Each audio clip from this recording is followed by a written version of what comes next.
1, 2, 3, 4.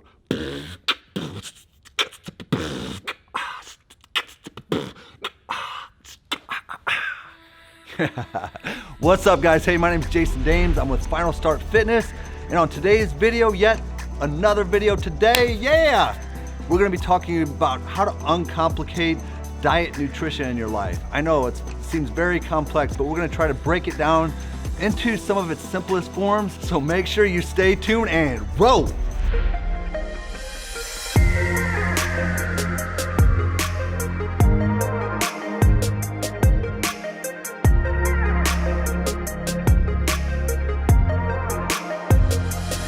All right, we're going to be talking about uncomplicating diet nutrition today. Now, just to preface this, we live in a modern society where we've done a lot of metabolic damage over the years. We have refrigerated foods, processed, highly refined foods that we've been eating for a long time. We've done a lot of damage. So this does make it a lot more complicated and complex when it comes to losing weight and just overall health.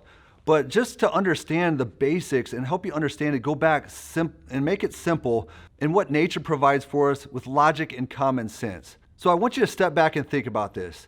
If we didn't have all the processed foods, we didn't have refrigeration, we didn't have food at our beck and call 24 hours a day, what type of foods would we eat? We'd probably be more like a hunter-gatherer, right?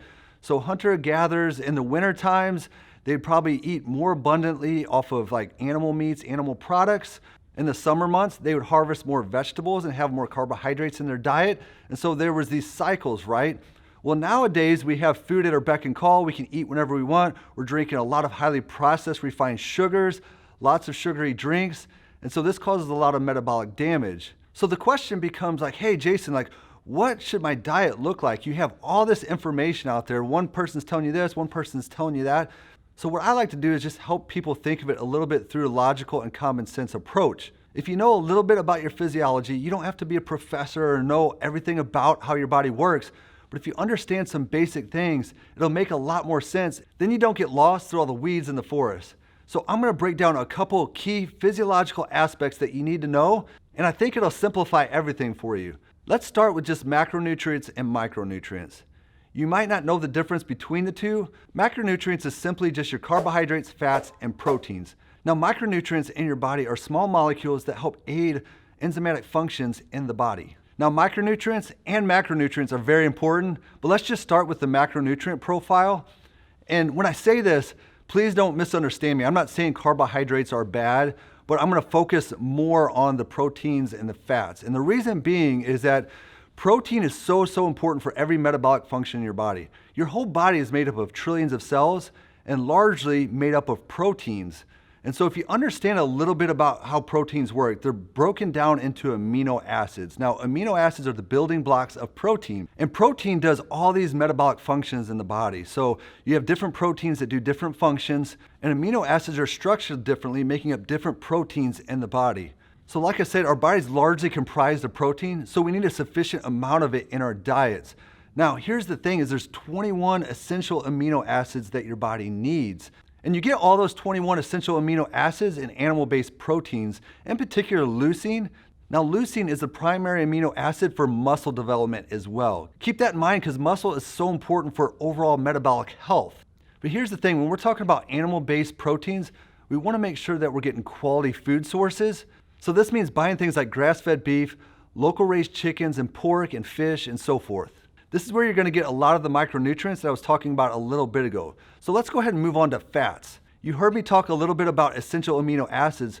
Well, there's also such a thing as called essential fatty acids. So there's only 2 macronutrients out of the 3 that are essential, and that's fats and proteins.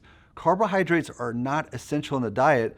Now, they do provide micronutrients for the body, but that doesn't mean that you can't get them from fats and proteins. I'd like you to think of it this way. Our brain is largely comprised of fatty acids.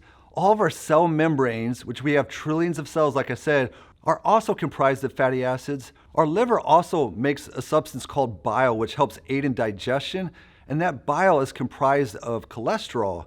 Also, you want to keep in mind that all of our hormones use fatty acids to synthesize new hormones. So without those fatty acids, we can't make and produce new ones. This is why fats and proteins are essential because your body needs them to survive. Now, carbohydrates, they're not bad in of themselves, but they're not essential for the body. We can get those micronutrients from animal proteins and fatty acids as well. The problem becomes in our modern day society, we're eating carbohydrates and processed foods in an abundance, causing obesity and insulin resistance, which leads to a whole epidemic of all kinds of chronic diseases and problems. So y'all, if I could break it down, make it a little bit more simplified for you, when you're thinking about what you should eat, think about it this way. First and foremost, eating whole foods packed with micronutrients. But secondly, make sure that fats and proteins are the primary food source on your plate, and then you can fill in the rest of it with non-starchy vegetables, and also add in just a few of the fast digestive carbohydrates here and there. And I think if you just look at it a little bit more simplified like that, it'll make things so much more easier. So if you have any questions, comments, things that you'd like to share, put them in the comment section below. If you like these videos, make sure you like, subscribe, share, do all the things. And if you don't like to do all the things, then don't do all the things. But if you like to do the things, do the things. Word. Hope that wasn't a tongue twister, but God bless you guys and peace.